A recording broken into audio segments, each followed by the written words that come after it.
Line gas না থাকাতে অনেকেই এরকম সিলিন্ডার ব্যবহার করেন যেগুলো 1500 বা 2000 বা তারও অধিক টাকা প্রতি মাসে আপনার খরচ হয়ে যায় গ্যাসের সিলিন্ডার কিনতে গিয়ে। এই সিলিন্ডারের পিছনে না ছুটে ইলেকট্রিক চুলার মাধ্যমে কিভাবে আপনি আপনার খরচ 300 থেকে 500 টাকার মধ্যে নিয়ে আসতে পারেন সেইটাই এই ভিডিওতে আপনাদেরকে জানিয়ে দিচ্ছি। পুরো ভিডিওতে আপনাদের সাথে রয়েছি আমি নাজিম পাটোয়ারি।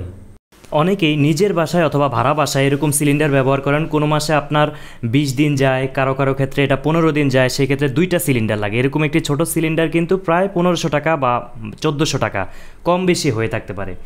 আপনি যদি সিলিন্ডারের পরিবর্তে এরকম একটি ইলেকট্রিক চুলা কিনে নেন যেটার দাম আনুমানিক 3500 টাকা থেকে শুরু বা 200 টাকা কম বেশি হতে পারে, 500 টাকা বেশি হতে পারে, চুলার ধরন অনুযায়ী কিন্তু এটা হয়ে থাকে। এই বর্তমানে যে চুলাটি দেখছেন এটি হচ্ছে ইন্ডাকশান একটি মিয়াকোর চুলা, যেটা আমার কাছে 3500 টাকা নিয়েছে। যেটা ব্যবহারের ফলে আমি অ্যাভারেজ যে বিষয়টি বুঝতে পারলাম, আমার প্রায় 25 দিন একটি সিলিন্ডার যেত, সেক্ষেত্রে আমার সিলিন্ডারে 20 দিনও কখনো কখনো যেত, সেক্ষেত্রে আমার সিলিন্ডারে খরচ হয় প্রায় 2000 থেকে 2200 টাকা।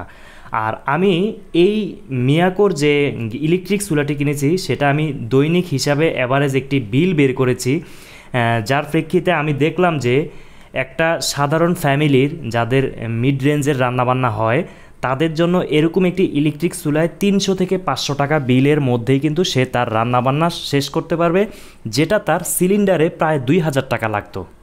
যেহেতু চুলাটি ইলেকট্রিক, অনেকেই একটা ভয় থাকে, কনফিউশন থাকে যে ইলেকট্রিক কোনো শর্ট হবে কি না। আসলে আমার মধ্যেও এরকম একটি ভয় ছিল, কিন্তু আমি যখন দোকানে গেলাম, গিয়ে আমি যখন সরাসরি কিন্তু আমি তাদের কাছ থেকে প্র্যাকটিক্যাল সব কিছু দেখে নিয়েছি। এই চুলাটির মাঝের যে কালো অংশ সেখানেও যদি হাত দেওয়া হয় তারপরেও কিন্তু শর্ট করে না। মানে এটিকে এমনভাবে তৈরি করা হয়েছে একজন গ্রাহকের জন্য সর্বোচ্চ নিরাপত্তা নিশ্চিত করে, বরঞ্চ এটার চাইতে সিলিন্ডার আরও বেশি অনিরাপদ মনে হয় সব কিছু দেখার পরে আমার কাছে মনে হয়েছে। এমনকি যেখানে টাচ করছে, দেখুন টাচ করে বিভিন্ন প্রোগ্রাম সেট আপ করছে, এখানে একেবারেই পানি পড়লেও কোনো সমস্যা হয় না, হাত লাগলেও কোনো সমস্যা হয় না, কালো অংশে হাত লাগলেও কোনো সমস্যা হয় না। এটা চুলার ধরন অনুযায়ী কিন্তু বিভিন্ন ধরনের হয়ে থাকে, সেক্ষেত্রে আপনি যখন চুলা ক্রয় করবেন তখন কিন্তু ডিটেলস জেনে নিতে হবে। এরপর এটার ব্যবহারের ধরনও একদম সিম্পল, মানে এতটাই সিম্পল আপনাকে একবার দেখিয়ে দিলে আপনি বুঝতে পারবেন। পরবর্তীতে আপনারা যদি ওই ব্যবহার সংক্রান্ত কোনো ভিডিও দেখতে চান সেক্ষেত্রে আপনারা জানালে অবশ্যই আমি ব্যবহার করে আপনাদেরকে দেখাতে পারবো সরাসরি। ইন্ডাকশান এবং ইনফ্রারেড বিভিন্ন ধরনের চুলা রয়েছে। এর মধ্যে কিছু চুলা রয়েছে যেগুলোতে যে কোনো ধরনের পাতিলই ব্যবহার করা যায়। এটা হতে পারে আপনার মাটির পাতিল, সিলভারের পাতিল, স্টিলের পাতিল, মানে সব ধরনের পাতিল আপনি ব্যবহার করতে পারবেন। ওই চুলাটাতে বিল কিছুটা বেশি আসে।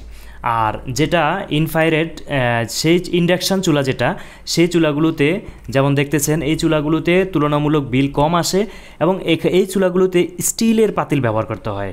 তবে স্টিলের কিন্তু দামি পাতিলও রয়েছে এবং কম দামি পাতিলও রয়েছে। যেমন আমি যে সাধারণ পাতিলগুলো কিনেছি প্রাথমিকভাবে, যেগুলো 300, 200, 350 এর মধ্যেই কিন্তু আপনার প্রয়োজনীয় স্টিলের পাতিলগুলো ব্যবহার করতে পারবেন, যেগুলো ব্যবহার করে আপনি আপনার দৈনন্দিন রান্নাবান্না চমৎকারভাবেই সম্পন্ন করতে পারবেন এই চুলা ব্যবহার করে। সিলিন্ডার ব্যবহার করে যেহেতু আপনি গ্যাসের ডাবল চুলা ব্যবহার করেন, সেক্ষেত্রে আপনার প্রশ্ন থাকতে পারে যে এখানে তো সিঙ্গেল চুলা, রান্নাবান্নায় সময় লাগবে বেশি।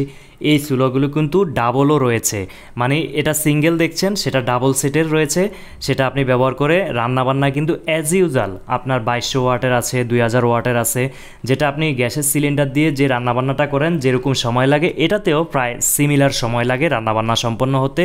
এবং এটা রান্নাবান্নার করার ধরনটা আমার কাছে আরও বেশি ইজি মনে হয় অ্যাজ ইউজাল গ্যাসের চুলার চাইতে। এটা হচ্ছে যেমন আমার সিলিন্ডার আছে সেটাতে খরচ বেশি আসছে, এজন্যই কিন্তু আমি পাশাপাশি এটা নিয়েছি। তো এটার একটা প্লাস পয়েন্ট হচ্ছে সিলিন্ডারটি আমার যে কলিগরা ব্যবহার করে প্রায় কারো কারো কাছে 6 মাস, কারো কারো 7 মাস, 8 মাসও এই সিলিন্ডার ব্যবহার করতে পারে যদি মূল চুলা হিসাবে ইলেকট্রিক চুলা ব্যবহার করা হয়। কারণ মাঝে মধ্যে কিন্তু বিদ্যুৎ যখন না থাকবে তখন আপনাকে ওই সিলিন্ডারটাই কিন্তু আপনাকে সাপোর্ট দিবে ওই সময়ের সাময়িক রান্না করার জন্য। এই বিষয়ে আপনি যদি আর কোনো তথ্য জানতে চান সেক্ষেত্রে অবশ্যই কমেন্ট করে জানাতে পারেন এবং ভিডিওটি বেশি বেশি শেয়ার করে রাখতে পারেন। অনেকেরই কিন্তু এই তথ্যগুলো জানার প্রয়োজন রয়েছে। এই ধরনের নিত্য নতুন তথ্যবহুল ভিডিও নিয়মিত পেতে আমাদের চ্যানেলটি ইউটিউবে সাবস্ক্রাইব করুন এবং ফেসবুকে ফলো করুন।